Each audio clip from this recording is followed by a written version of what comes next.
Vous écoutez Europe 1, il est 11h30. Le journal de la santé avec Anne Le Gall. Les titres de ce vendredi, il faut améliorer la prise en charge de l'anorexie et de la boulimie. Les Français n'aiment plus le lait. Et puis, lécher la barre du métro ne présente aucun risque pour la santé, nous dit un chercheur américain. Lécher la barre du métro ? Et oui, il y en a qui font des études Mais qui spéciales. est métro ? Chez les jeunes. Oh non, ça alors. Non. Pardon. Si Jean-Marc. Il est fou. Comment c'est ?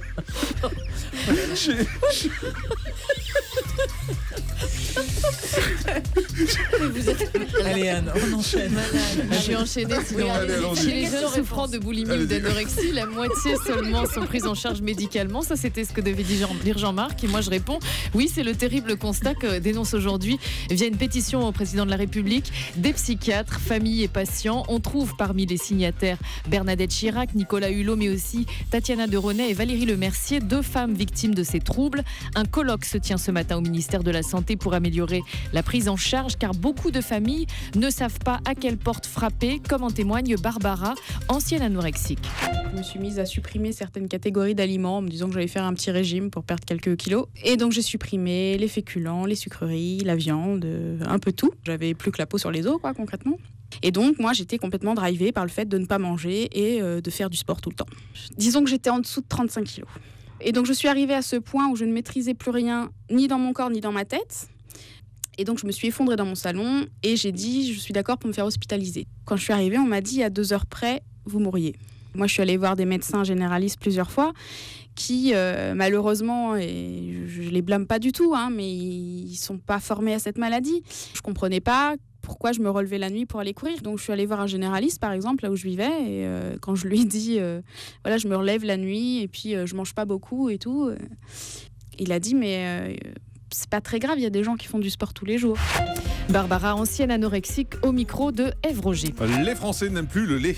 En tout cas, leur consommation a chuté l'an dernier, moins 2,9%, c'est du jamais vu. Les précisions d'Elisabeth Assayag d'Europe 1.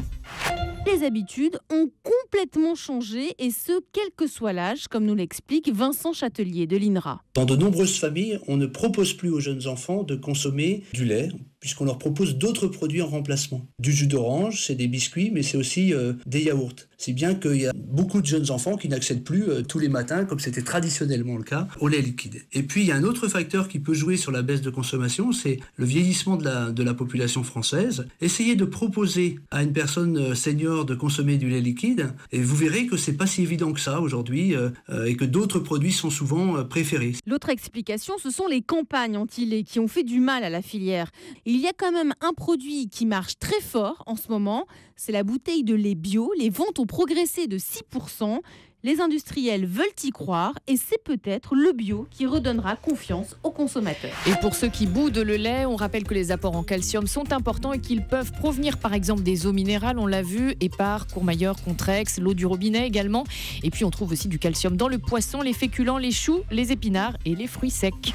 Et puis gare à l'excès d'alcool à la quarantaine, cela augmente le risque d'AVC. À 40 ans, boire plus de 2 doses d'alcool par jour augmenterait de 34% les risques de subir un AVC et accélérerait de 5 ans l'âge du premier accident vasculaire. Pour parvenir à cette conclusion, des chercheurs tchèques ont suivi près de 12 000 jumeaux suédois pendant 43 ans. C'est comme cela qu'ils ont donc pu conclure qu'à patrimoine génétique identique, je vais y arriver, l'alcool en milieu de vie augmente le risque d'AVC. Et rappelons que le tabac est également un facteur de risque.